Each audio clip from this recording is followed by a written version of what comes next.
नमस्कार दोस्तों, मैं रिया सच की ध्वनि में आपका स्वागत करती हूं। आज हम आए हैं डीसी ऑफिस के सामने, जहां कुछ दुकानदारों द्वारा एक ज्ञापन दिया जा रहा है। आइए हम जानते हैं इनसे किस चीज को लेकर है इनका ज्ञापन। जी सर, ये किस चीज को लेकर हो रहा है आपका जो ये ज्ञापन? हमने पटाखों के लिए लाइसेंस अप्लाई करे थे और प्रशासन की अनुमति थी, अखबार में आया था भाई आप पटाखों के लिए आवेदन दे सकते हैं, तो हमने आवेदन दिया है यहाँ पर। उसके बाद हमारे ड्रा निकले हैं।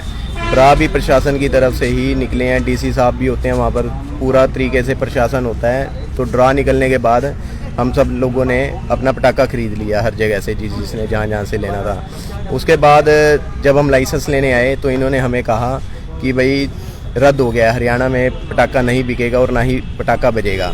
उसके बाद चलो सब लोग बैठ गए। उसके बाद फिर दोबारा से खबर आई है परसों रविवार को कि भी हरियाणा में 2 घंटे के लिए पटाखा बजेगा और जो व्यापारी लोग हैं वो अपना पटाखा बेच सकते हैं। जब यहाँ हम अपना कल सोमवार को लाइसेंस लेने आए हैं तो उसके बाद इन्होंने कहा है भी 2 बजे आपको लाइसेंस दे दिया जाएगा, आपने जो जो अपना सामान खरीदना है, पटाखे खरीदने आप खरीद लीजिए। सब लोगों ने, सारे व्यापारियों ने अपने पटाखे खरीद लिए हैं। उसके बाद 2 बजे आए हैं, इन्होंने दोबारा इनकार कर दिया है कि भाई अब पटाखा नहीं बिकेगा। हम किसके पास जाएं? हम लाइसेंस नहीं दिया जा रहा, अनुमति नहीं दी जा रही है। कल हम मेयर साहब के पास भी गए हैं, घनश्याम दास अरोड़ा हैं MLA, उनके पास भी गए हैं, डीसी साहब से भी मिले थे। हम हर जगह से मिल चुके हैं, हर किसी से मिल चुके हैं, बहुत परेशान हो चुके हैं। सबने ब्याज में पैसे लेके 3-3, 4-4 लाख रुपए का माल उठाया हुआ है। किसी ने कर्ज लिया हुआ है, किसी ने अपने घर का लेंटर रुकवाया हुआ है, मकान बन रहे हैं। सब बहुत ज़्यादा परेशान हो चुके हैं। प्रशासन की गलती है, या तो उन्हें लाइसेंस अप्लाई नहीं करने चाहिए थे, तो उसकी सज़ा हमें नहीं मिलनी चाहिए, प्रशासन को ही मिलनी चाहिए। या तो हमारा पटाखा ये लेकर हमें पैसे दे दें, हम उसमें भी संतुष्ट हैं। हमारे माल की रिकवरी कर दी जाए, क्योंकि हमने ब्याज भी देना है, जिनसे पैसा लिया हुआ है उन्हें पैसा भी देना है। तो किस जगह लगाते हैं आप लोग अपना ये जो SDM ग्राउंड जगाधरी में, कैंपिंग ग्राउंड? मैम यमुनानगर के अंदर हर अलग अलग जगहों पे होते हैं, जो इन्होंने इस बार 44 लाइसेंस अप्लाई कर मतलब ड्रॉ में दिए थे हमें, कि अलग अलग जगहों पे, जिसमें रेलवे वर्कशॉप भी है, SDM ग्राउंड भी है, सेक्टर 18 भी है, छछरौली भी है, पूरा यमुनानगर कवर होता है। उसके अंदर इन्होंने 1 से 3 तारीख तक तो आवेदन करवाए, पहले 5 तारीख को ड्रॉ निकाले। ड्रॉ का मतलब है कि आप सिलेक्ट हो 44 लोगों को। उसके बाद भी लोगों ने नहीं निकाला, अपना पटाखे वगैरह नहीं खरीदे, क्योंकि इन्होंने बोला था कि 9 तारीख को आपको लाइसेंस मिल जाएगा। उसके बाद CM साहब का एक बयान आया कि लाइसेंस पटाखे नहीं लगेंगे, जबकि अगले दिन ही CM साहब का रिकवर में आया कि 2 घंटे के लिए आपको पटाखे लगेंगे। सुबह जब लाइसेंस लेने के लिए आए तो जो अथॉरिटीज़ हैं वो कह रहे जी 2 बजे आपको लाइसेंस मिल जाएगा। तो किसी ने पूछा भी सर हमने पटाखा फिर शॉर्ट हो जाता है वहाँ पे, तो उन्होंने कहा नहीं आप खरीद लो, आपको 2 बजे लाइसेंस मिल जाएंगे, बस साइन होने रह गए हैं। तो सबने जाके मैम अपने अपने पटाखे खरीद लिए। देखो अब किसी के पास इस लॉकडाउन के दौरान पैसे हैं नहीं है, 2 दिन के लिए कोई ब्याज में पैसे नहीं देता, तो पूरा चार्ज करते हैं। वो 15-15, 20-20% पड़ता है। किसी ने कुछ चीज़ गिरवी रख के दिए हैं, किसी की फेस वैल्यू थी, चलो 15-20% पे उन्हें पैसे मिल गए। अब 15-20% पे पैसे उठा के उधार भी कोई नहीं देता मैम, गोदाम वाला। हर किसी ने 2-2, 2.5, 3-3 लाख का पटाखा ले लिया, क्योंकि काउंटर कम थे, सेल ज़्यादा होनी थी, तो हमने सोचा कि चलो कहीं ना कहीं स्थिति को अपनी सुधारने के लिए। तो अब वो पटाखा ले लिया। 2 बजे जब यहाँ पे पहुंचे, और सबके लिए इतनी शॉकिंग न्यूज़ थी कि इन्होंने क्लियर ही मना कर दिया। जब हम डीसी साहब से मिले और डीसी साहब ने सिर्फ एक ही बात बोली कि 11:30 बजे मेरे को NGT का मैसेज आ गया था। मैम एक ही बात पूछना चाहते हैं कि जब आपको 11:30 बजे मैसेज आ गया था तो आपने गोदाम बंद क्यों नहीं कराए? अगर गोदाम बंद हो जाते तो हम पटाखे ना लेते। तो गलती किसकी है? हमें सरकार ने लाइसेंस इशू नहीं करे, हमें प्रशासन ने करे हैं। हमारी जो नाराजगी है प्रशासन से है, हमें प्रशासन इस बात का जवाब दे कि हमें वो गोदाम बंद हो जाते तो हम भी बच। वो करोड़ों है मैम, हम गरीब आदमी हैं, ठीक है, कोई ऑटो चलाता है, कोई किराने की दुकान चलाता है, वो गोदाम बंद ना हुए, क्योंकि कहीं ना कहीं इसमें कुछ ना कुछ गलत लग रहा है कि कुछ ना कुछ है। उनके गोडाउन्स में मैम 10-10, 15-15 करोड़ का माल है।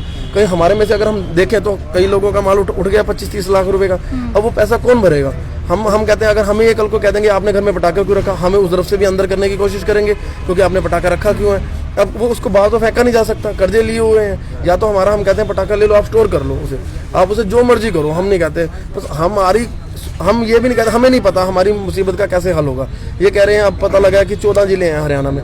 हमने आखिर में इनसे ये भी कह दिया हमें आप किसी और जिले में भी अलाउड करवा दो, हम वहाँ चले जाते हैं। हम हर जगह कोऑपरेट करने को तैयार है मैम।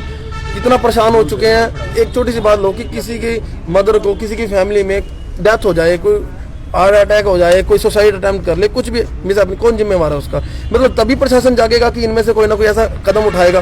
शांतिपूर्वक कर रहे हैं, कल भी आए, हमें कहा बाहर चले जाओ, हम बाहर चले गए। वहाँ जहाँ कह रहे हैं हमने पूरा कोऑपरेट करा है, हमने हाथ तक जोड़े हैं कि सर आप हमारी मुसीबत का हल करा दो। हम ये कहते हैं आप गोदाम को वापस करा दो, आप प्रशासन हो, आप कुछ भी कर सकते हो।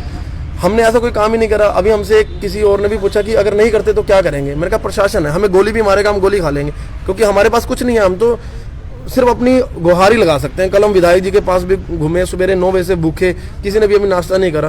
कोई मर्जी से मैम नहीं खड़ा होता, मुसीबत है, सिर पे पड़ी हुई है, तभी कोई यहाँ पे खड़ा है। और हरासमेंट इतने हो चुके हैं, किसी ने नाश्ता तक नहीं करा सुबह का। क्यों? सभी अफसर आ रहे हैं 10 बजे, अब डीसी साहब अभी तक नहीं आए, चाहे वो 12 बजे भी आएंगे, हम यहाँ खड़े हैं, क्योंकि हमारे पास हम किसके पास जाएं? हमारी तो जैसे आपने कहा कि मेयर को आपने कंप्लेंट करी है, एमएलए को, तो कोई फीडबैक आया उनकी तरफ? उन्होंने बोला है कि हम आपकी बात आगे तक पहुंचाते हैं मैम। उसके लिए अब कब कौन रिप्लाई कर रहा है, कोई भी नहीं कर रहा। अभी तक तो कोई रिप्लाई नहीं आया। उन्होंने नंबर हमारे ले लिए हैं, मीटिंग है जी हमारी। मैम एक बात बताओ, अभी आपकी मीटिंग है, हम लोग जरूरी नहीं है? इलेक्शंस के टाइम पे हम सभी जरूरी होते हैं। तब तो कहते हैं भीड़ ज़्यादा होनी चाहिए, ज़्यादा होनी चाहिए। कल हम मिलने गए तो भीड़ कम होनी चाहिए। चलो, फिर भी उन्होंने हमारी बात अच्छे ढंग से सुनी। हम ये बात कहते हैं, घनश्याम दास जी ने भी और मेयर साहब ने भी हमारी बात सुनी। पर हमें जब तक उसका हल नहीं मिलेगा मैम, हमारी बात सुनने का कोई फायदा नहीं है। सिर्फ यही दिक्कत है कि हमारी बात हर तरह का आदमी है। आपको यहाँ पे कोई भी मैम अमीर होता है, यहाँ पे खड़ा ना होता, उसके लिए 2-2.5 लाख मैटर नहीं करता। यहाँ पे 10-10 रुपए मैटर करते हैं। जिसने कर्जे में उठा रखा, उसे पता है कि उसने कमाना तो क्या था, उसका ब्याज कैसे उतारेगा। सबसे मुसीबत तो ये हो गई है हमारे लिए। आगे का सर फिर क्या आपका प्लान है? अगर अभी हम नहीं डीसी कुछ साहब का हुआ? मैम वेट कर रहे हैं, अभी तक डीसी साहब नहीं आए क्या हैं। टाइम मिली आपको? हमें बोल रहे थे कि 11 बजे तक डीसी साहब आ जाएंगे, तो हमें अभी सभी वेट कर रहे हैं यहाँ पे।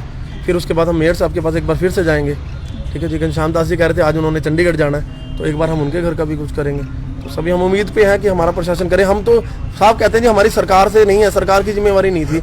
हमारे लाइसेंस अप्लाई कराएगी प्रशासन ने। प्रशासन हमें इस बात का जवाब दे कि अगर आपको ऐसा कुछ ना कुछ था। एक दिन में तो मैम प्रदूषण नहीं हो गया, अभी तक तो कोई पटाखा नहीं जला। हाँ, अगर आप मेरी बात का सोल्यूशन करना चाहते हैं, अगर हम इतने पढ़े लिखे नहीं है, वो IAS अफसर हैं, उनके पास इतने सोल्यूशंस हैं, हम आपको सोल्यूशन देते हैं। 4 दिन के लिए सारी फैक्ट्रियां बंद करवा दीजिए आप, पोल्यूशन कंट्रोल में आ जाएगा। पटाखों से एक बात हो जाएगी। अब 4 दिन के लिए पोल्यूशन कंट्रोल फैक्ट्रियां बंद करवा दीजिए, जैसे लॉकडाउन के दौरान हुआ था, पोल्यूशन कंट्रोल में आ गया था। 4 दिन के लिए आप कर दो, हम हो जाएंगे कवर उस चीज़ के लिए। ठीक है जी, धन्यवाद। तो ऐसी लगातार खबरों के लिए जुड़े रहिए हमारे साथ सच की ध्वनि में।